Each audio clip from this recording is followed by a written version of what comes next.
በዛሬ ቪዲዮ የብዙ ኢትዮጵያን ጥያቄ የሆነውን የፓስፖርት ጉዳይ እንዴት ፕሮሰስ መጀመር እንደምትችሉ፣ ከየት እንደምትጀምሩ፣ ምን እንደሚያስፈልጋችሁ አጠቃላይ የሆኑ ነገሮችን በዚህ ቪዲዮ በግልጽ የምነግራችሁ ይሆናል። ቪዲዮውን ስለሚጠቅማችሁ ቪዲዮ ላይክ አድርጉት። ከፓስፖርት ጋር እንዲሁም ከዲቪ ጋር አዳዲስ መረጃ እንዲደርሳችሁ ሰብስክራይብ በማድረግ ቤተሰብ የሆኑ እሺ ክብራን የቻናል ቤተሰቦች፣ ዛሬ በዚህ ቪዲዮ የምሰራላችሁ አዲስ ፓስፖርት ለማውጣት የሚያስፈልጋችሁ በዚህ ቪዲዮ ሙሉ መረጃ የመሰጣችሁ ይሆናል። እሺ ክብራን የቻናል ቤተሰቦች፣ አዲስ ፓስፖርት ለማውጣት ሁለት ነገሮች ማሟላት አለባችሁ ማለት ነው። ሁለቱንም በዝርዝር የምንመለከት ይሆናል። እሺ ክብራን የቻናል ቤተሰቦች፣ አዲስ ፓስፖርት ለማውጣት የመጀመሪያው ማሟላት ያለባችሁ ዶክሜንት መታወቂያ ነው። የቀበሌ መታወቂያ ሊሆን ይችላል ወይንም ማንኛውም የእናንተ ማንነት ሊገልጽ የሚችል መታወቂያ መሆን አለበት ማለት ነው። ስፔሻሊ ግን ተቀባይነት የሚኖረው የቀበሌ መታወቂያ ወይንም ናሽናል አይዲ ቢሆን በጣም ተቀባይነት አለው። የተማሪ መታወቂያ ወይንም ትምህርት ቤት የሚሰጡ አንዳንድ መስሪያ ቤቶች የሚሰጡት መታወቂያ ቁጥር ስለሌላቸው ብዙ ጊዜ ተቀባይነት አይኖራቸውም። ስለዚህ ፓስፖርት ለማውጣት የመጀመሪያው የሚያስፈልጋችሁ ማንነታችሁን የሚገልጽ መታወቂያ ይሆናል ማለት ነው። እሺ ክብራን የቻናል ቤተሰቦች፣ በሁለተኛ ደረጃ ሊኖራችሁ የሚገባው ደግሞ የልደት ሰርተፍኬት ነው። እነዚህን ሁለቱን በጣም የግዴታ ናቸው። እነዚህ ሁለቱ የመታወቂያና የልደት ሰርተፍኬት የግድ ሊኖራችሁ ይገባል። ሰርተፍኬቱን ከቀበሌያችሁ ማግኘት ትችላላችሁ። ከዛ እነዚህን ሁለቱን ዶክሜንቶች ካሟላችሁ ወይንም እጃችሁ ላይ ካለ ቀጥታ ወደ ቀጣዩ ስቴፕ መሄድ ትችላላችሁ ማለት ነው። ቀጣዩ ስቴፕ ፎርም ነው የሚሆነው ማለት ነው። የእናንተን ኢንፎርሜሽን ለኢሚግሬሽን የምትሰጡበት ማለት ነው። ይህንን ነገር በሁለት አይነት አማራጭ ማድረግ ትችላላችሁ። እኔ በጣም የምመክራችሁ ግን የመጀመሪያውን ብትጠቀሙት ነው። እሱም በኦንላይን በእነሱ ዌብሳይት ላይ ፎርማችሁን ሞልታችሁ በአጠቃላይ እናንተ ዶክሜንት ሞልታችሁ አፕሎድ ብታደርጉ ቀጠሮ ብታስይዙ ነው እኔ በጣም ሰጀስት የማደርጋችሁ።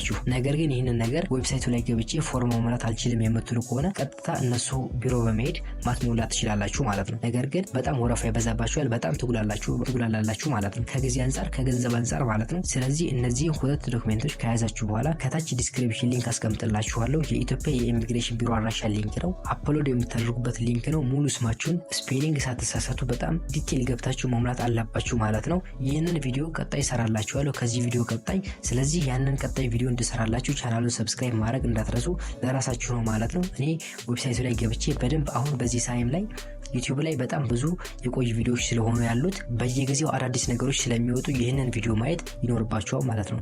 ስለዚህ ያንን ቪዲዮ እየሰራው ደግፋችኋለሁ ዌብሳይቱ ላይ ገብቼ ማለት ነው። ከዛ በፊት እንደነገርኳችሁ ሁለት ዶክሜንት ሊኖራችሁ ይገባል ማለት ነው። ከዛ ውጭ እንግዲህ አፕሊኬሽኑ ላይ ስትሞሉ ወይንም ደግሞ ዌብሳይቱ ላይ ገብታችሁ የምትከፍሉበት ክፍያ አለ ለአፕሊኬሽኑ ማለት ነው። ቀጠሮ ከማስያዛችሁ በፊት ይህንን ዋጋ አሁን ይህንን ቪዲዮ በመሰራበት ሰዓት 5000 የኢትዮጵያ ብር ነው የምትከፍሉት። በቴሌ ብር መክፈል ትችላላችሁ፣ በኢትዮጵያ ሲቢ ብር መክፈል ትችላላችሁ፣ በእነዚህ በሁለቱ መንገድ መክፈል ትችላላችሁ። ከከፈላችሁ በኋላ ቀጠሮ ማስያዝ ትችላላችሁ ማለት ነው። ቀጠሮ እንዴት ማስያዝ እንደምትችሉ እንደነገርኳችሁ ቀጣይ ቪዲዮ ላይ ሙሉ ቪዲዮ የምሰራላችሁ ይሆናል ማለት ነው። ይህን ቪዲዮ እንደለቀኩት ብዙም ሳይቆይ የምለቅላችሁ ይሆናል ማለት ነው። አሁን ማዘጋጀት ያለባችሁ ፓስፖርት ለማውጣት ስታስቡ መታወቂያና የልደት ካርድ፣ ሰርተፍኬት እና 5000 ብር የግድ ያስፈልጋችኋል ማለት ነው። ለቀጠሮ ከሄዳችሁ በኋላ የግድ ይዛችሁ መሄድ አለባችሁ። እነዚህን ሰርተፍኬት ይዛችሁ መሄድ አለባችሁ ማለት ነው፣ ፓስፖርት ለማውጣት ስትሄዱ ማለት ነው። እንዲሁም አፕሊኬሽን ላይ ከሞላችሁ በኋላ ቁጥር ይሰጣችኋል። ኦርደር ያደረጋችሁበት የተሰጣችሁን ወረቀት ፕሪንት አድርጋችሁ መያዝ አለባችሁ። ክሊር እንዲሆንላችሁ በቀጣይ ቪዲዮ በደንብ